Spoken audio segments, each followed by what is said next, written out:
এই যে 2020 সালে তুমি যে কোরআনের আলোতে জয়েন করেছিলে তোমার মনে আছে? জি জি হ্যাঁ অবশ্যই ইয়াসিন ওয়াল কুরআনিল হাকীম।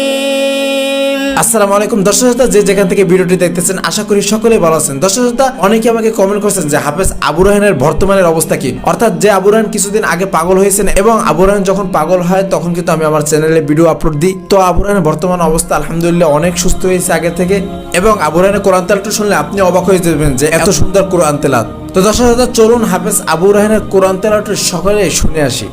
এই যে 2020 সালে তুমি যে কোরআনের আলোতে জয়েন করেছিলে তোমার মনে আছে? জি হ্যাঁ অবশ্যই কততম হয়েছিল? 2020 সালে সারা বাংলাদেশে তৃতীয় স্থান অধিকার করেছে। হার্ড হয়েছে তো তোমার সব মনে, তাহলে তোমার সমস্যা কোথায়? কোনো সমস্যা তো নাই, সব আল্লাহ দিয়েছে। আলহামদুলিল্লাহ। তুমি 7 আসমান পর্যন্ত ঘুরে এসছো, আলহামদুলিল্লাহ মাশাআল্লাহ। তো তুমি ইয়ে করেছো কি 240টা রাষ্ট্রের ভাষা পর্যন্ত শেখা হয়ে গেছে। তাই माशाल्लाह। দুই অন্য একটা যে কোনো একটা ভাষা বলো। तुम्हारा हाल तो यह था कि आपस में एक झगड़ा फरमाते थे। আউযু বিল্লাহি মিনাশ শাইতানির রাজীম। বিসমিল্লাহির রহমানির রহিম। ইয়াসিন ওয়াল কুরআনিল হাকীম। ইন্নাকা লামিনাল মুরসালিন আলা সিরাতিম মুস্তাকিম।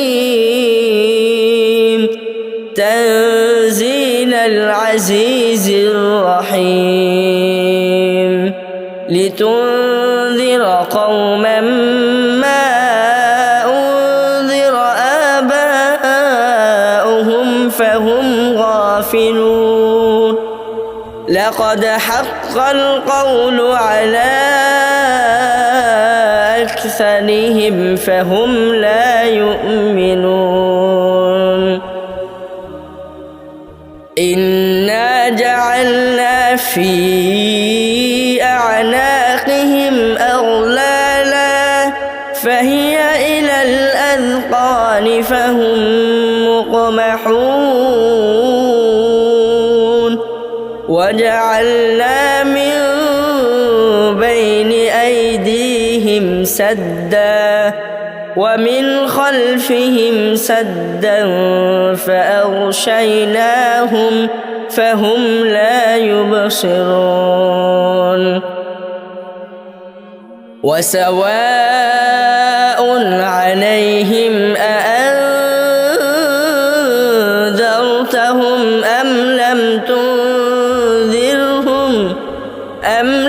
تنذرهم لا يؤمنون.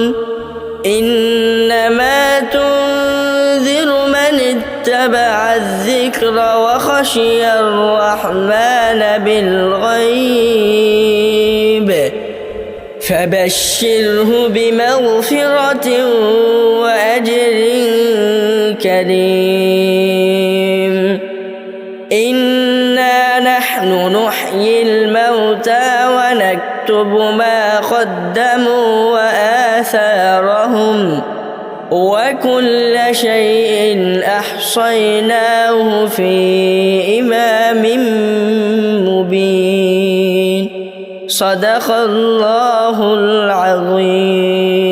কথা শুনে মনে হলো মাথা থেকে পিছনের কিছু কথা ভুলে গেল, ভুলে নেই পবিত্র আল কোরআন। এবং হাফেজ আবু রায়হানকে কিন্তু অনেকেই সহযোগিতা করছেন, বিশেষ করে প্রবাসী ভাইরা অনেকে সহযোগিতা করছেন। আপনাদের সহযোগিতা এবং আপনাদের দোয়ায় আবু রায়হান এখন বর্তমানে অনেকটা সুস্থ, আশা করি খুব শীঘ্রই ফুল সুস্থ হয়ে যাবেন। এবং হাফেজ আবু রায়হানের আম্মু হাফেজ আবু রায়হানের জন্য দোয়া চেয়েছেন, সকলে আবু রায়হানের জন্য দোয়া করবেন এবং আবু রায়হানকে জানি পবিত্র কোরআনের সাথে এবং কোরআনের খেদমতের সাথে জড়িত রাখেন। যারা যারা এই পর্যন্ত ভিডিওটি দেখছেন সকলকে অসংখ্য ধন্যবাদ। আসসালামু আলাইকুম ওয়া রাহমাতুল্লাহ।